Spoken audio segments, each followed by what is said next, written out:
हाँ जी, ਵਾਹਿਗੁਰੂ ਜੀ ਰੁਕਾਵਟ ਹੋ ਗਈ ਸੀ ਵਿੱਚ।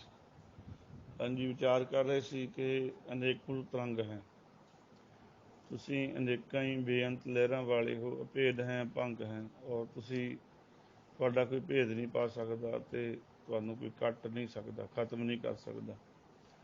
ਅਜ਼ੀਜ਼ੁਲ ਨਿਵਾਜ਼ ਹੈ, ਅਜ਼ੀਜ਼ੁਲ ਹੁੰਦਾ ਹੈ ਪਿਆਰਿਆਂ ਨੂੰ, ਅਜ਼ੀਜ਼ ਨੇ ਜਿਹੜੇ ਪਿਆਰੇ ਨੇ, ਅਜ਼ੀਜ਼ ਪਿਆਰੇ ਨੂੰ ਕਹਿੰਦੇ ਨੇ। ਨਿਵਾਜ ਹੁੰਦਾ ਨਿਵਾਜਣ ਵਾਲੇ, ਤੁਸੀਂ ਆਪਣੇ ਪਿਆਰਿਆਂ ਨੂੰ ਨਿਵਾਜਣ ਵਾਲੇ ਹੋ, ਪਿਆਰਿਆਂ ਤੇ ਬਹੁਤ ਕਿਰਪਾ ਕਰਦੇ ਹੋ। ਜਿਨ ਪ੍ਰੇਮ ਕੀਓ ਤਿਨ ਹੀ ਪ੍ਰਭ ਪਾਇਓ, ਜਿਨ ਪ੍ਰੇਮ ਕੀਓ ਤਿਨ ਹੀ ਪ੍ਰਭ ਪਾਇਓ। ਜਿਹੜਾ ਤੁਹਾਡੇ ਨਾਲ ਵਾਹਿਗੁਰੂ ਪ੍ਰੇਮ ਕਰਦਾ ਹੈ ਤੇ ਤੁਹਾਡੀ ਉਸ ਮਨੁੱਖ ਨੂੰ ਪ੍ਰਾਪਤੀ ਹੋ ਜਾਂਦੀ ਹੈ, ਕਿਉਂਕਿ ਅਜ਼ੀਜ਼ੁਲ ਨਿਵਾਜ਼ ਹੋ ਤੁਸੀਂ, ਆਪਣਿਆਂ ਨੂੰ ਪਿਆਰਿਆਂ ਨੂੰ ਪ੍ਰੇਮ ਵਾਲਿਆਂ ਨੂੰ ਨਿਵਾਜਣ ਵਾਲੇ ਹੋ। ਬਹੁਤ ਕਿਰਪਾ ਨਾਲ ਤੁਸੀਂ ਆਪਣੇ ਪਿਆਰਿਆਂ ਨੂੰ ਦੀ ਨਿਵਾਜਿਸ਼ ਕਰਦੇ ਹੋ। ਜਿਵੇਂ ਧੰਨ ਗੁਰੂ ਰਾਮਦਾਸ ਮਹਾਰਾਜ ਸੱਚੇ ਪਾਤਸ਼ਾਹ ਜੀ ਦਰਬਾਰ ਸਾਹਿਬ ਦਾ ਜ਼ਿਕਰ ਆ ਕੇ ਸੇਵਾ ਕਰ ਰਹੇ ਸਨ, ਸੇਵਾਵਾਂ ਕਰਵਾ ਰਹੇ ਸਨ। ਜਦ ਸ਼ਾਮ ਹੁੰਦੀ ਹੈ, ਗੁਰੂ ਕੇ ਦਰਬਾਰ ਵਿੱਚ ਜਿਹੜੇ ਸੇਵਾ ਕਰਨ ਵਾਲੇ ਹਨ ਦੋ ਲਾਈਨਾਂ ਵਿੱਚ ਖੜ ਜਾਂਦੇ ਹਨ। ਦੋ ਲਾਈਨਾਂ ਵਿੱਚ ਖੜ ਕੇ ਇੱਕ ਲਾਈਨ ਵਿੱਚ ਉਹ ਮਨੁੱਖ ਖੜਦੇ ਨੇ ਸੇਵਾਦਾਰ, ਜਿਹੜੇ ਮਾਇਆ ਲੈ ਕੇ ਦਿਹਾੜੀ ਲੈ ਕੇ ਸੇਵਾ ਕਰਦੇ ਨੇ, ਜਿਵੇਂ ਅੱਜ ਵੀ ਗੁਰੂ ਘਰਾਂ ਵਿੱਚ ਤਨਖਾਹ ਲੈਂਦੇ ਨੇ। ਤੇ ਦੂਸਰੀ ਲਾਈਨ ਵਿੱਚ ਉਹ ਖੜਦੇ ਨੇ ਜਿਹੜੇ ਨਿਸ਼ਕਾਮ ਸੇਵਾ ਕਰਦੇ ਹਨ। ਅੱਜ ਕੱਲ੍ਹ ਵੀ ਹੈ ਗੁਰੂ ਘਰਾਂ 'ਚ ਨਿਸ਼ਕਾਮ ਵੀ ਬਹੁਤ ਸੇਵਾ ਕਰਨ ਵਾਲੇ ਨੇ। ਇੰਨੇ ਸੇਵਾ ਕਰਨ ਵਾਲੇ ਕਿਸੇ ਨੂੰ ਦੱਸਦੇ ਹੀ ਨਹੀਂ। ਕਈ ਦਿਹਾੜੀ ਲੈ ਕੇ ਤਨਖਾਹ ਲੈ ਕੇ ਵੀ ਮਿਹਨਤ ਲੈ ਕੇ ਸੇਵਾ ਕਰਦੇ ਨੇ। ਇੱਦਾਂ ਖੜਦੇ ਨੇ। ਸਤਿਗੁਰੂ ਜਦੋਂ ਜਿਹੜੇ ਮਾਇਆ ਕਰਕੇ ਸੇਵਾ ਕਰਨ ਵਾਲੇ ਹਨ ਉਹਨਾਂ ਵੱਲ ਆਉਂਦੇ ਨੇ, ਉਹਨਾਂ ਨੂੰ ਮਾਇਆ ਦੇਈ ਜਾਂਦੇ ਨੇ। ਜਦ ਇੱਧਰ ਨਿਸ਼ਕਾਮ ਸੇਵਾਦਾਰਾਂ ਦੀ ਲਾਈਨ ਵਿੱਚ ਆਉਂਦੇ ਨੇ, ਮਹਾਰਾਜ ਉਹਨਾਂ ਤੇ ਕਿਰਪਾ ਕਰਦੇ ਨੇ, ਸਿਰ ਤੇ ਹੱਥ ਰੱਖਦੇ ਨੇ, ਮੋਢੇ ਤੇ ਹੱਥ ਰੱਖ ਕੇ ਨਿਵਾਜਦੇ ਨੇ। ਖੁਸ਼ੀਆਂ ਗੁਰੂ ਨਾਨਕ ਦੇ ਘਰ ਦੀਆਂ ਖੁਸ਼ੀਆਂ ਬਖਸ਼ਿਸ਼ ਕਰਦੇ ਹਨ। ਇੱਕ ਦਿਨ ਹੋਇਆ ਕਿ ਸਤਿਗੁਰੂ ਜੀ ਜਿਸ ਲਾਈਨ ਵਿੱਚ ਨਿਸ਼ਕਾਮ ਸੇਵਾਦਾਰ ਖੜਦੇ ਨੇ ਉਸ ਲਾਈਨ ਵਿੱਚ ਆਏ। ਉੱਥੇ ਇੱਕ ਬਜ਼ੁਰਗ ਬਾਬਾ ਖੜਾ ਸੇਵਾ ਕਰਕੇ ਲਾਈਨ ਵਿੱਚ ਖੁਸ਼ੀਆਂ ਲੈਣ ਵਾਸਤੇ। ਸਤਿਗੁਰੂ ਜੀ ਉਹਦੇ ਪਾਸ ਆ ਕੇ ਰੁਕ ਜਾਂਦੇ ਹਨ। ਗੁਰੂ ਰਾਮਦਾਸ ਮਹਾਰਾਜ 5-4 ਮਿੰਟ ਦੇਖੀ ਜਾਂਦੇ ਨੇ। ਉਹਨੇ ਹੱਥ ਜੋੜ ਲਏ ਨੇ, ਅੱਖਾਂ ਨਮਨ ਹੋ ਗਈਆਂ, ਤਰੇਲੀਆਂ ਆਉਣ ਲੱਗ ਗਈਆਂ ਕਿ ਸਾਰਿਆਂ ਤੇ ਸਤਿਗੁਰੂ ਜੀ ਬਖਸ਼ਿਸ਼ਾਂ ਕਰਦੇ ਆਏ ਹਨ। ਇਹ ਹੁਣ ਗਰੀਬ ਕੋਲੇ ਆ ਕੇ ਮਹਾਰਾਜ ਰੁਕ ਗਏ, ਸਿਰ ਤੇ ਹੱਥ ਨਹੀਂ ਰੱਖਦੇ, ਕੋਈ ਵਚਨ ਨਹੀਂ ਕਰਦੇ। 5-4 ਮਿੰਟ ਬਾਅਦ ਸਤਿਗੁਰੂ ਕਹਿਣ ਲੱਗੇ, ਬਾਬਾ ਜੀ ਤੁਸੀਂ ਲਾਈਨ ਭੁੱਲ ਗਏ। ਅੱਜ ਜਿਹੜੀ ਲਾਈਨ ਵਿੱਚ ਤੁਸੀਂ ਅੱਜ ਖੜੇ ਹੋ, ਇਸ ਲਾਈਨ ਵਿੱਚ ਮਾਇਆ ਨਹੀਂ ਦਿੱਤੀ ਜਾਂਦੀ, ਇਸ ਲਾਈਨ ਵਿੱਚ ਮਾਇਆ ਕਰੀ ਜਾਂਦੀ ਹੈ। ਭਾਵ ਖੁਸ਼ੀਆਂ ਦਿੱਤੀਆਂ ਜਾਂਦੀਆਂ ਨੇ। ਇਹ ਨਿਸ਼ਕਾਮ ਸੇਵਾਦਾਰ ਇਸ ਲਾਈਨ ਵਿੱਚ ਖੜਦੇ ਹਨ। ਤੁਹਾਨੂੰ ਮੈਂ ਰੋਜ਼ ਦੇਖਦਾ ਹਾਂ, ਤੁਸੀਂ ਰੋਜ਼ ਹੀ ਤੁਸੀਂ ਮਾਇਆ ਵਾਲੀ ਲਾਈਨ ਵਿੱਚ ਖੜਦੇ ਹੋ, ਸੇਵਾ ਕਰਦੇ ਹੋ, ਤੁਹਾਨੂੰ ਮਾਇਆ ਰੋਜ਼ ਦਿੱਤੀ ਜਾਂਦੀ। ਅੱਜ ਤੁਹਾਨੂੰ ਗਲਤੀ ਲੱਗ ਗਈ। ਨੇਤਰਾਂ ਵਿੱਚ ਜਲ ਆ ਗਿਆ, ਪਿਆਰ ਵਿੱਚ ਆ ਕੇ, ਪ੍ਰੇਮ ਵਿੱਚ ਆ ਕੇ ਕਹਿਣ ਲੱਗਾ, ਸੋਢੀ ਸੁਲਤਾਨ ਸਤਿਗੁਰੂ ਜੀ ਹੈ ਗੁਰੂ ਰਾਮਦਾਸ ਮਹਾਰਾਜ, ਮੈਨੂੰ ਰੋਜ਼ ਗਲਤੀ ਲੱਗਦੀ ਰਹੀ ਹੈ, ਮੈਂ ਰੋਜ਼ ਭੁੱਲ ਰਿਹਾ ਹਾਂ। ਭੁੱਲ ਕੇ ਉਸ ਲਾਈਨ ਵਿੱਚ ਖੜ ਜਾਂਦਾ ਸੀ। ਤੁਸੀਂ ਵਚਨ ਕਰਦੇ ਹੋ ਕਿ ਤੂੰ ਅੱਜ ਭੁੱਲ ਗਿਆ। ਮੈਨੂੰ ਅੱਜ ਅਸਲ ਵਿੱਚ ਪਤਾ ਲੱਗਾ, ਅਸਲੀਅਤ ਦਾ ਰੋਜ਼ ਅੱਗੇ ਭੁੱਲਦਾ ਸੀ। ਮੈਨੂੰ ਨਿਵਾਜਿਸ਼ ਕਰੋ, ਮੇਰੇ ਤੇ ਕਿਰਪਾ ਕਰੋ, ਬਖਸ਼ਿਸ਼ ਕਰੋ। ਸਤਿਗੁਰੂ ਜੀ ਤਰਟ ਪਏ। ਅੱਛਾ, ਸਿਰ ਤੇ ਦੋਨੇ ਹੱਥ ਹੀ ਪਾਤਸ਼ਾਹ ਨੇ ਰੱਖੇ ਔਰ ਉੱਪਰ ਦੀ ਹੱਥ ਕਰਕੇ ਆਪਣੀ ਛਾਤੀ ਨਾਲ ਲਾ ਕੇ ਪਿਆਰ ਦਿੱਤਾ ਤੇ ਕਹਿਣ ਲੱਗੇ, ਬਾਬਾ ਜੀ ਇਹ ਗੱਲ ਹੈ ਤਾਂ ਵੇਖ, ਗੁਰੂ ਨਾਨਕ ਦੇ ਦਰਬਾਰ ਵਿੱਚੋਂ ਰਹਿਮਤਾਂ ਨਿਹਾਲ ਨਿਹਾਲ ਨਿਹਾਲ ਕੀਤਾ। 3 ਵਾਰੀ ਨਿਹਾਲ ਸ਼ਬਦ ਪਾਤਸ਼ਾਹ ਨੇ ਉਸ ਬਜ਼ੁਰਗ ਦੀ ਝੋਲੀ ਵਿੱਚ ਪਾਇਆ। ਮੇਰਾ ਕੀਤੀਆਂ ਉਹ ਦੱਸਿਆ ਜਾਂਦਾ ਕਿ ਅੱਗੇ ਜਾ ਕੇ ਫਿਰ ਉਹ ਬਜ਼ੁਰਗ ਬਹਾਦਰ ਸ਼ਾਹ ਦੇ ਰੂਪ ਵਿੱਚ ਔਰੰਗਜ਼ੇਬ ਦੇ ਘਰੇ ਉਹਨੇ ਜਨਮ ਲਿਆ। ਫਿਰ ਸਤਿਗੁਰੂ ਨੇ ਵੇਖੋ ਬਹਾਦਰ ਸ਼ਾਹ ਨੂੰ ਕਿੰਨੀ ਰਹਿਮਤ ਕੀਤੀ ਸੀ, ਉੱਤੇ ਕਿੰਨੀ ਬਖਸ਼ਿਸ਼ ਕੀਤੀ ਸੀ। ਭਾਵੇਂ ਪਿਤਾ ਔਰੰਗਜ਼ੇਬ ਨਾਲ ਵੈਰ ਸੀ, ਪਰ ਵੈਰੀ ਦਾ ਪੁੱਤਰ ਹੋਵੇ ਤੇ ਉਹ ਸਤਿਗੁਰੂ ਦੀ ਕਲਗੀਧਰ ਦੀ ਗੋਦ ਵਿੱਚ ਖੇਡੇ। ਇੱਦਾਂ ਪਿਆਰਿਆਂ ਨਾਲ ਉਹ ਨਾ ਕੋ ਵੈਰੀ ਨਹੀਂ ਬੇਗਾਨਾ, ਸਗਲ ਸੰਗ ਹਮਕੋ ਬਣਿਆਈ। ਪਿਆਰਿਆਂ ਨੂੰ ਬਖਸ਼ਿਸ਼ ਨਾਲ ਨਿਵਾਜਦੇ ਹਨ। ਅਜ਼ੀਜ਼ੁਲ ਨਿਵਾਜ ਹੈ, ਪਿਆਰਿਆਂ ਨੂੰ ਤੁਸੀਂ ਨਿਵਾਜਣ ਵਾਲੇ ਹੋ ਵਾਹਿਗੁਰੂ ਜੀ। ਗਨੀ ਮੁੱਲ ਖਿਰਾਜ ਹੈ, ਗਨੀ ਮੁੱਲ ਵੈਰੀਆਂ ਤੋਂ ਖਿਰਾਜ ਹੁੰਦਾ, ਮਸੂਲ ਲੈਣ ਵਾਲੇ ਹੋ, ਦੰਡ ਦਿੰਦੇ ਹੋ ਵੈਰੀਆਂ ਨੂੰ ਤੁਸੀਂ। ਨਿਰੁਕਤ ਸਰੂਪ ਹੈ, ਨਿਰੁਕਤ ਸਰੂਪ ਹੈ, ਨਿਰੁਕਤ ਕਥਨ ਤੋਂ ਰਹਿਤ। ਵਾਹਿਗੁਰੂ ਜੀ ਤੁਸੀਂ ਕਥਨ ਤੋਂ ਰਹਿਤ ਸਰੂਪ ਵਾਲੇ ਹੋ, ਤੁਹਾਨੂੰ ਕੋਈ ਕਥਨ ਨਹੀਂ ਕਰ ਸਕਦਾ। ਤਿਰ ਮੁਕਤ ਵਿਭੂਤ ਹੈ, ਤਿਰ ਮੁਕਤ ਤਿੰਨਾਂ ਗੁਣਾਂ ਤੋਂ ਰਹਿਤ ਵਿਭੂਤ, ਸੰਪਦਾ ਵਾਲੇ ਹੋ, ਪਦਾਰਥਾਂ ਵਾਲੇ ਹੋ ਤੁਸੀਂ, ਤਿੰਨਾਂ ਗੁਣਾਂ ਤੋਂ ਰਹਿਤ। ਅਤੇ ਮਹਾਰਾਜ ਕਹਿੰਦੇ ਚੰਗੀ ਤਰ੍ਹਾਂ ਭੋਗਣ ਵਾਲੇ ਪਦਾਰਥਾਂ ਵਾਲੇ ਹੋ ਮਹਾਰਾਜ ਤੁਸੀਂ, ਕਿਰਪਾ ਕਰਨ ਵਾਲੇ ਹੋ, ਵਿਭੂਤੀ ਸੰਪਦਾ ਵਾਲੇ ਹੋ ਤੁਸੀਂ, ਐਸਵਰਜ ਹੋ ਤੁਸੀਂ, ਆਨੰਦ ਵਿੱਚ ਹੀ ਰਹਿੰਦੇ ਹੋ ਤੁਸੀਂ। ਪਰ ਭੁਗਤ ਪ੍ਰਭਾ ਹੈ, ਪਰ ਭੁਗਤ ਚੰਗੀ ਤਰ੍ਹਾਂ ਭੋਗਣ ਵਾਲੇ ਹੋ ਤੁਸੀਂ, ਤੇ ਪ੍ਰਭਾ ਹੁੰਦੀ ਪ੍ਰਭਤਾ ਦੇ ਮਾਲਕ ਹੋ ਤੁਸੀਂ। ਸੋਭਾ ਵਡਿਆਈ ਤੁਸੀਂ ਆਪਣੀ ਪ੍ਰਭਤਾ ਸੋਭਾ ਨੂੰ ਚੰਗੀ ਤਰ੍ਹਾਂ ਭੋਗਣਾ ਕਰਦੇ ਹੋ, ਉਸ ਨੂੰ ਮਾਣਦੇ ਹੋ, ਪਿਆਰਿਆਂ ਤੇ ਕਿਰਪਾ ਕਰਦੇ ਹੋ, ਰਹਿਮਤ ਕਰਦੇ ਹੋ। ਤੁਹਾਡੀ ਸੋਭਾ ਬੜੀ ਬੇਅੰਤ ਹੈ। ਜਾਂ ਉੱਪਰ ਭੁਗਤ, ਜਿਹੜੇ ਭੁਗਤ ਖਜ਼ਾਨੇ ਹੁੰਦੇ ਨੇ ਉਹਨਾਂ ਤੋਂ ਤੁਸੀਂ ਪਰੇ ਰਹਿਣ ਵਾਲੇ ਹੋ, ਬੜੀ ਤੁਹਾਡੀ ਸੋਭਾ ਹੈ।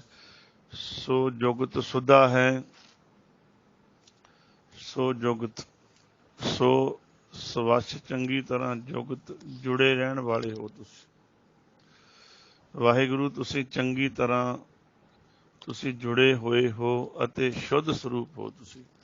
ਸੁਧਾ ਹੁੰਦਾ ਸ਼ੁੱਧ, ਸ਼ੁੱਧ ਸਰੂਪ ਹੋ ਤੁਸੀਂ। ਸदैवं ਸਰੂਪ ਹੈ, ਸदैवं ਸਦਾ ਸਤ ਹੈ ਜਿਹੜਾ, ਉਹ ਤੁਹਾਡਾ ਸਰੂਪ ਹੈ। ਤੁਸੀਂ ਸਦੀਵੀ ਸਤ ਸਰੂਪ ਵਾਲੇ ਹੋ। ਅਭੇਦੀ ਅਨੂਪ ਹੋ, ਭੇਦ ਤੋਂ ਰਹਿਤ ਹੋ ਤੇ ਉਪਮਾ ਤੋਂ ਰਹਿਤ ਹੋ। ਸਮਸਤੋ ਪਰਾਜ ਹੈ, ਸਮਸਤੋ ਹੁੰਦਾ ਸਭ ਸਾਰੇ, ਪਰਾਜ ਹੁੰਦਾ ਪਛਾੜਨ ਵਾਲਾ। ਤੁਸੀਂ ਸਭ ਨੂੰ ਪਛਾੜਨ ਵਾਲੇ ਹੋ ਤੁਸੀਂ। ਐਵੇਂ ਜਿਹੜਾ ਟੱਪੀ ਜਾਂਦਾ ਮੂਹਰੇ ਮੂਹਰੇ ਆਉਂਦਾ ਤੁਸੀਂ ਪਛਾੜ ਵੀ ਦਿੰਦੇ ਹੋ, ਪਿੱਛੇ ਵੀ ਕਰ ਦਿੰਦੇ ਹੋ, ਪਿਛਲੇ ਨੂੰ ਅੱਗੇ ਵੀ ਕਰ ਦਿੰਦੇ ਹੋ। ਸਦਾ ਸਰਬ ਸਾਜ ਹੈ, ਅਤੇ ਸਾਰਿਆਂ ਨੂੰ ਸਾਜਣ ਤੇ ਸ਼ਿੰਗਾਰਨ ਵਾਲੇ ਹੋ ਤੁਸੀਂ। ਖਾਲਸੇ ਨੂੰ ਸਾਜਿਆ, ਪੰਜਾਂ ਪਿਆਰਿਆਂ ਨੂੰ ਸਾਜਿਆ, ਸੰਗਤ ਨੂੰ ਸਾਜਿਆ, ਕਿਰਪਾ ਕਰਨ ਵਾਲੇ ਹੋ। ਸਮਸਤੁਲ ਸਲਾਮ ਹੈ, ਸਮਸਤੁਲ ਸਦਾ ਹੀ ਸਲਾਮ, ਸਲਾਮਤ ਹੋ ਤੁਸੀਂ। ਤੂੰ ਸਦਾ ਸਲਾਮਤ ਨਿਰੰਕਾਰ। ਸदैवल ਅਕਾਮ ਹੈ, ਸदैवल ਸਦਾ ਹੀ ਅਕਾਮ, ਕਾਮਨਾ ਤੋਂ ਰਹਿਤ ਹੋ ਤੁਸੀਂ। ਤੁਹਾਨੂੰ ਕੋਈ ਕਾਮਨਾ ਨਹੀਂ, ਸਾਨੂੰ ਸਾਰੇ ਜੀਵਾਂ ਨੂੰ ਕੋਈ ਨਾ ਕੋਈ ਕਾਮਨਾ ਹੈ, ਤੁਸੀਂ ਕਾਮਨਾ ਤੋਂ ਮੁਕਤ ਹੋ ਤੁਸੀਂ। ਸदैवल ਅਕਾਮ ਹੋ। ਨਿਰਬਾਧ ਸਰੂਪ ਹੈ, ਤੁਹਾਡੇ ਸਰੂਪ ਨੂੰ ਵਿਘਨਾਂ ਵਿੱਚ ਬੰਨਿਆ ਨਹੀਂ ਰਹਿ ਜਾ ਸਕਦਾ। ਤੁਸੀਂ ਬੇਅੰਤ ਹੋ, ਅਥਾਹ ਹੋ ਤੁਸੀਂ ਮਹਾਰਾਜ। ਕਿਰਪਾ ਕਰਨ ਵਾਲੇ ਨਿਰਬਾਧ ਸਰੂਪ ਹੈ ਤੁਸੀਂ, ਬੰਧਨਾਂ ਤੋਂ ਰਹਿ ਸਰੂਪ ਵਾਲੇ ਹੋ। ਅਗਾਧ ਹੈ, ਅਨੂਪ ਹੈ, ਅਗਾਧ ਹੁੰਦਾ ਅਥਾਹ, ਅਪਹੁੰਚ ਜਿੱਥੇ ਪਹੁੰਚਿਆ ਨਾ ਜਾ ਸਕੇ। ਅਨੂਪ ਹੁੰਦਾ ਉਪਮਾ ਤੋਂ ਰਹਿਤ, ਅਸਚਰਜ ਹੈਰਾਨ ਕਰਨ ਵਾਲਾ ਸਰੂਪ। ਤੁਸੀਂ ਬੰਧਨਾਂ ਤੋਂ ਰਹਿਤ ਸਰੂਪ ਵਾਲੇ ਹੋ ਅਤੇ ਅਥਾਹ ਉਪਮਾ ਤੋਂ ਵੀ ਪਰੇ ਹੋ ਤੁਸੀਂ। ਅੱਗੇ ਸੱਚੇ ਪਾਤਸ਼ਾਹ ਕਹਿੰਦੇ ਓਅੰਗਾਦ ਰੂਪੇ, ਓਅੰਗ ਓੰਕਾਰ, ਆਦ ਪਹਿਲਾ ਰੂਪ ਹੈ ਤੁਹਾਡਾ, ਆਦ ਸਰੂਪ ਹੋ ਤੁਸੀਂ। ਤੁਹਾਡਾ ਜਿਹੜਾ ਆਦ ਰੂਪ ਇੱਕ ਓਂਕਾਰ, ਇੱਕ ਰਸ ਵਾਲਾ ਹੈ ਮਹਾਰਾਜ।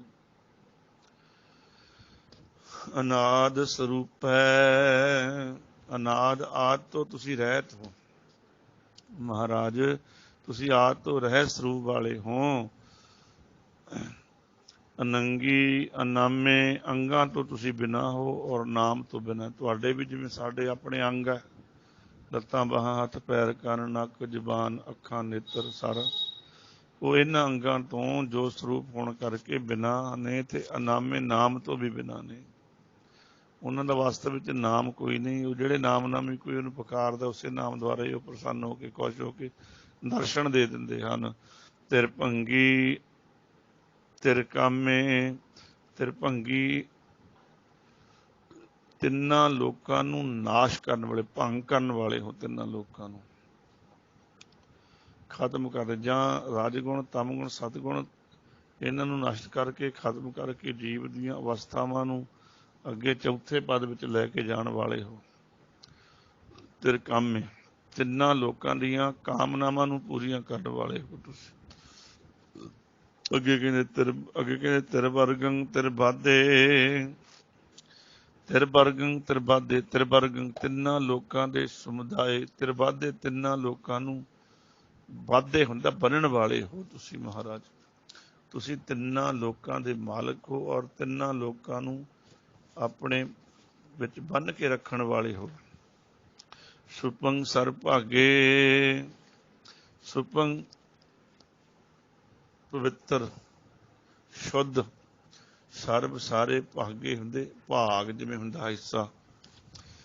ਮਹਾਰਾਜ ਕਹਿੰਦੇ ਤੁਸੀਂ ਨਾਸ਼ ਤੋਂ ਰਹਿਤ ਅਥਾਹ, ਤੇਰੇ ਸਾਰੇ ਅੰਗ ਹਿੱਸੇ ਨੇ ਜਿਹੜੇ ਬੜੇ ਸੁੰਦਰ ਹਨ। ਸਾਰੇ ਜਿਹੜੇ ਭਾਗ ਨੇ, ਸੁਪੰਗ ਹੁੰਦਾ ਹੈ ਪਵਿੱਤਰ, ਸਰਬ ਸਾਰੇ ਭਾਗੇ, ਭਾਗ ਨੇ ਜਿਹੜੇ ਤੁਹਾਡੇ ਸਾਰੇ ਹੀ ਭਾਗ ਨੇ ਜਿਹੜੇ ਸਰੂਪ ਦੇ ਅਤ ਸੁੰਦਰ ਹਨ।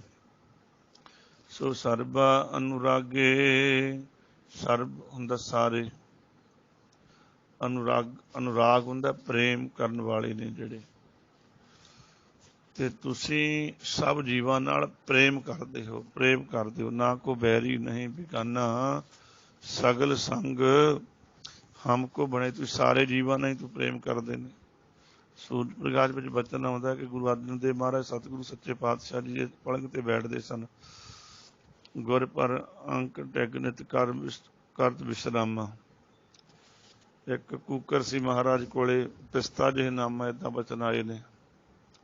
ਗੁਰ ਪਰ ਅੰਕ ਟੈਗ ਨਿਤ ਕਰਤ ਵਿਸ਼ਰਾਮਾ। ਉਹ ਮਹਾਰਾਜ ਦੇ ਕੋਲ ਹੀ ਆਰਾਮ ਕਰਦਾ ਸੀ, ਨੇੜੇ ਨੇੜੇ ਹੀ ਰਹਿੰਦਾ ਸੀ। ਉਹਦੇ ਨਾਲ ਸਤਿਗੁਰੂ ਜੀ ਬਹੁਤ ਪ੍ਰੇਮ ਕਰਦੇ ਸਨ, ਪਿਆਰ ਕਰਦੇ ਸਨ। ਜਿਵੇਂ ਇੱਕ ਦੋਧਰ ਪਿੰਡ ਵੀ ਵਿੱਚ ਮਹਾਂਪੁਰਖ ਸੀ, ਉਹਨੇ ਬਾਂਦਰੀ ਰੱਖੀ ਹੋਈ ਸੀ। ਅਸੀਂ ਆਪ ਦੇਖਿਆ ਕਿ ਮਹਾਂਪੁਰਖ ਹਸਪਤਾਲ ਚਲੇ ਗਏ, ਬਿਰਧ ਹੋ ਗਏ, ਜਦ ਬਹੁਤ ਬਿਮਾਰ ਹੋਏ, 3 ਦਿਨ ਰਹੇ ਹੌਸਪੀਟਲ। ਸਾਡੀ ਉੱਥੇ ਰਿਸ਼ਤੇਦਾਰੀ ਸੀ ਦੋਧਰ ਪਿੰਡ ਵਿੱਚ। ਉਹ 3 ਦਿਨ ਉਹਨੇ ਕੁਛ ਛਕਿਆ ਨਹੀਂ। ਉਹਨਾਂ ਨੇ ਦੱਸਿਆ ਸਾਨੂੰ, ਛੋਟੇ ਮਹਾਤਮਾ ਨੇ, ਕਿ 3 ਦਿਨ ਕੁਛ ਛਕਿਆ ਨਹੀਂ। ਜਦੋਂ ਮਹਾਂਪੁਰਖ ਆਏ ਉਦੋਂ ਛਕਿਆ। ਫਿਰ ਉਹ ਇੰਨਾ ਪ੍ਰੇਮ ਕਰਦੇ ਨੇ ਸਾਰਿਆਂ ਨੂੰ। ਫਿਰ ਉਹ ਵੀ ਪ੍ਰੇਮ ਕਰਦੇ। ਜੇ ਅਸੀਂ ਜਿਹਨੂੰ ਅਸੀਂ ਪ੍ਰੇਮ ਕਰਦੇ ਉਹ ਸਾਨੂੰ ਪ੍ਰੇਮ ਕਰਦਾ। ਵਾਹਿਗੁਰੂ ਸਾਰੇ ਜੀਵਾਂ ਨੂੰ ਪ੍ਰੇਮ ਕਰਦੇ ਨੇ। ਸਾਰੇ ਜੀਵ ਫਿਰ ਵਾਹਿਗੁਰੂ ਪਰਮੇਸ਼ਰ ਜੀਆਂ ਨੂੰ ਵੀ ਮਹਾਰਾਜ ਦੀ ਮਿਹਰ ਨਾਲ ਪ੍ਰੇਮ ਕਰਦੇ ਹਨ।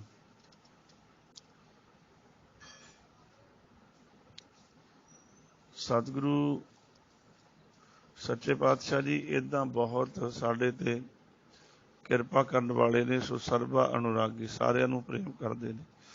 ਤਿਰ ਭੁਗਤ ਸਰੂਪ ਹੈ, ਤਿਰ ਭੁਗਤ ਤਿੰਨਾਂ ਲੋਕਾਂ ਨੂੰ ਤੁਸੀਂ ਭੋਗਣ ਵਾਲੇ ਹੋ, ਐਸਾ ਸਰੂਪ ਹੈ ਤੁਹਾਡਾ। ਅਛਜ ਹੈ ਤੁਸੀਂ, ਅਛਜ ਨਾਸ ਤੋਂ ਰਹਿਤ ਹੋ। ਅਛੂਤ ਹੈ ਛੂਤ ਛੋਹਣ ਤੋਂ ਵੀ ਰਹਿਤ ਹੋ।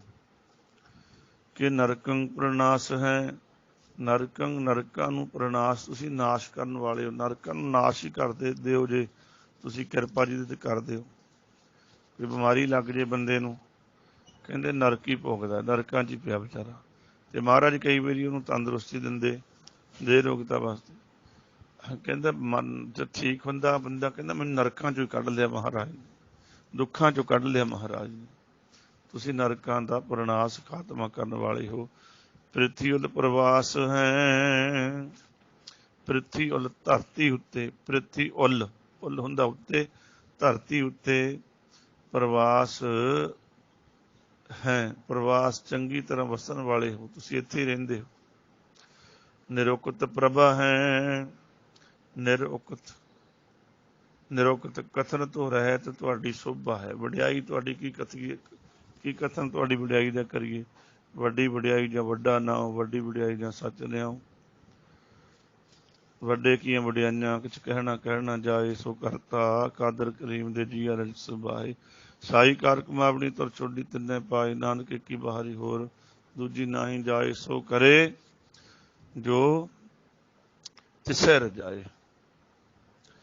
ਤੁਹਾਡੀ ਵਡਿਆਈ ਮਹਾਰਾਜ ਬਹੁਤ ਵੱਡੀ ਹੈ। ਵਡਿਆਈ ਤੁਹਾਡੀ ਕਥਨ ਤੋਂ ਬਾਹਰ ਹੈ। ਤੁਹਾਡੀ ਪ੍ਰਭਾ, ਤੁਹਾਡੀ ਵਡਿਆਈ, ਤੁਹਾਡੀ ਸ਼ੋਭਾ। ਸदैवं ਸਦਾ ਹੈ, ਸदैवं ਸਦਾ ਹੈ।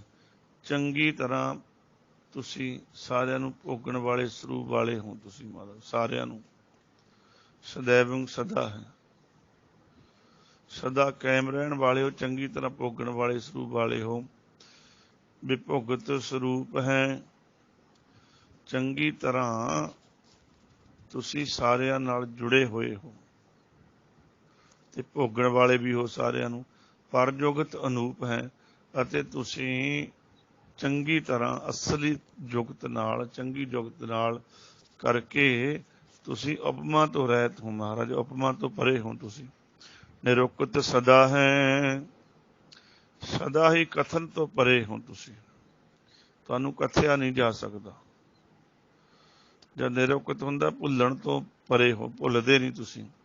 ਵਿਭੁਗਤ ਪ੍ਰਭਾ ਹੈ, ਤੁਸੀਂ ਪ੍ਰਭਤਾ ਨੂੰ ਚੰਗੀ ਤਰ੍ਹਾਂ ਭੋਗਣ ਵਾਲੇ ਹੋ ਮਹਾਰਾਜ। ਅਨਉਕਤ ਸਰੂਪ ਹੈ, ਭਾਵ ਲੋਕ ਵਡਿਆਈ ਕਰਕੇ ਉਸ ਵਾਹਿਗੁਰੂ ਪਰਮੇਸ਼ਰ ਦੀ ਤਾਂ ਵਡਿਆਈ ਕਰਦੇ ਰਹਿੰਦੇ ਹਨ। ਅਨਉਕਤ ਸਰੂਪ ਵਾਲੇ ਹੋ ਤੁਸੀਂ, ਤਾਂ ਵਡਿਆਈ ਕਰਦੇ। ਕਥਨ ਤੋਂ ਰਹਿਤ ਸਰੂਪ ਹੈ ਤੁਹਾਡਾ ਮਹਾਰਾਜ।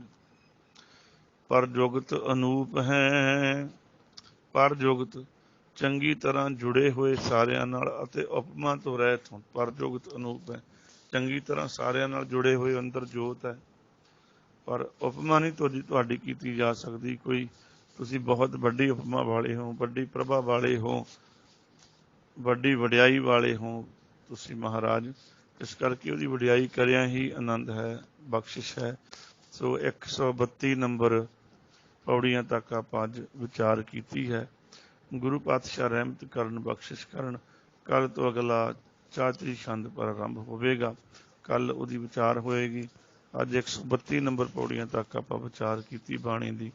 ਸੋ ਸਤਿਗੁਰੂ ਸੱਚੇ ਪਾਤਸ਼ਾਹ ਜੀ ਮੇਰਾ ਕਰਨ, ਕਲਗੀਧਰ ਪਾਤਸ਼ਾਹ ਆਪਣੀ ਬਖਸ਼ਿਸ਼ ਵਰਤਾਉਣ ਤੇ ਬਾਣੀ ਦੀ ਵਿਚਾਰ ਕਰਦਿਆਂ ਦਾਸਰੇ ਪਾਸੋਂ ਬੇਅੰਤ ਭੁੱਲਾਂ ਹੁੰਦੀਆਂ, ਸਤ ਸੰਗਤ ਅਣਜਾਣ ਜਾਣ ਬਖਸ਼ ਲੈਣਾ।